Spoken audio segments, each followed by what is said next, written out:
Well, thank you very much. It's really great to be here. We've seen some talks today, and we're going to see more about the impact of new technologies, AI, and what's really going on the ground. This is going to be a bit more of a high-level talk on what do these changes mean for labor markets, for society, what have we seen up to now, and what maybe will we see in the future when it comes to new technologies like artificial intelligence. So to give a quick background, so I'm a labor economist working on the future of work at the OECD. This is a group that was formed about 2 years ago because OECD governments were quite concerned about changes taking place, new technologies being rolled out. And there was a great concern that we might not have jobs in the future. What does this mean for society?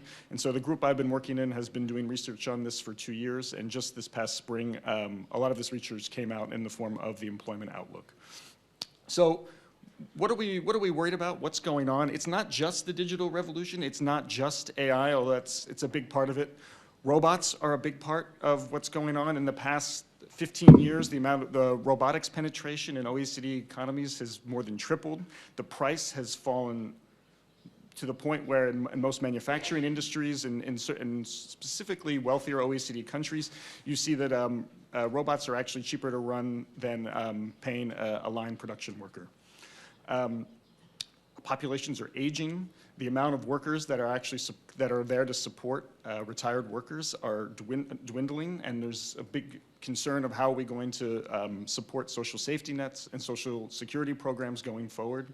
And the world has become more interconnected with value chains and just an interconnected world where about 30% of OECD jobs in OECD countries are connected to trade and are sustained by global value chains. So should we worry about a jobless future?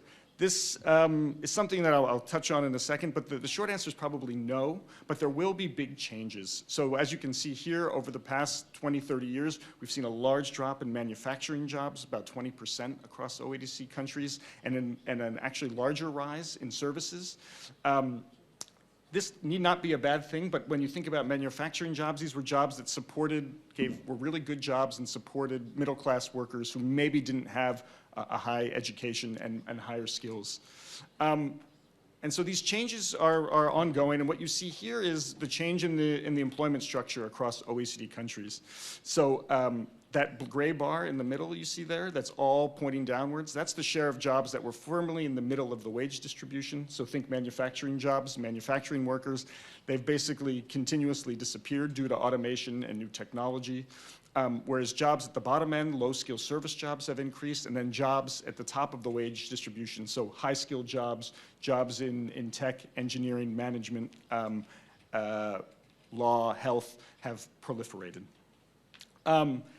What does this mean actually on the ground for jobs? Well, one thing we see across OECD countries is that actually job stability has declined, so workers aren't staying in jobs as long as they have in the past. What you see here in the green is job tenure, so how many years workers actually stay with the same firm. And as you can see, it's mostly increased, but that's because OECD economies, workers are aging. And when you adjust for the aging population, it's fallen by about 10% across OECD countries. So I guess the big question is, should we prepare for a jobless future? And one of the big things that we have come to is probably not. And this is, I think, a big point of agreement within economic circles and within the international community. If you look here at employment rates for the past almost 20 years, they've actually grown in almost all OECD countries. And this isn't just a case of women entering the labor force and working more. This is actually just there's a greater share of the population in employment. And this is something we think will continue. And it sort of makes sense. If you look at productivity growth over the past 10, 20 years in a lot of OECD economies, it's actually low by historical standards. And so while we see all these new technologies, you have ride-sharing apps, you have the penetration of AI and digital, it actually hasn't manifested yet into, less employment. So what about artificial intelligence? So here's where I'm I'm going to probably disappoint you a little bit and say there's a lot we don't actually know as far as good research on not necessarily penetration of AI, although it's somewhat more difficult to measure when you're talking about jobs, but really what's the effects going to be on society. So the OECD is probably at the forefront of this as far as mapping where we go with artificial intelligence. Just this past May, we released our principles for artificial intelligence, which is really meant as a roadmap for OECD governments to lay out what their AI strategy should be and what the principles of it should be so that it actually centers on humans, work, it's robust, it's transparent, and we can move forward with this in the fairest way possible. And starting next year, actually, the OECD will be opening its own program on AI work, innovation, productivity, and skills, which we're very excited about because if you look at some of the research that has come out so far on AI and labor markets, and I want to stress there isn't much, it's actually quite interesting. So there's some new research that's coming out of the United States, and they were looking at job openings posted online for AI work. And first off, they find that it does seem to be that this isn't a joke. I mean, companies really are hiring workers for AI. This is probably not news to anyone in this room. And specifically in industries and occupations where you'd expect exactly that these are the occupations at most risk to be automated by AI, and they are hiring them. When firms do hire for these positions, the amount of, for AI positions, the other occupations in the firm that are at risk to be automated by AI, they actually start to diminish their job postings. What's most interesting, though, is the number of jobs in those firms don't tend to go down, or at least the vacancies. They actually maybe increase a little, but it's actually complementary workers that firms then start to hire or hire for. And I think the most interesting thing is what I showed you before about how the changing structure of employment of occupations, how middle occupation jobs in the past 20, 30 years, these manufacturing jobs have disappeared, and we've seen the rise of low and high skilled jobs.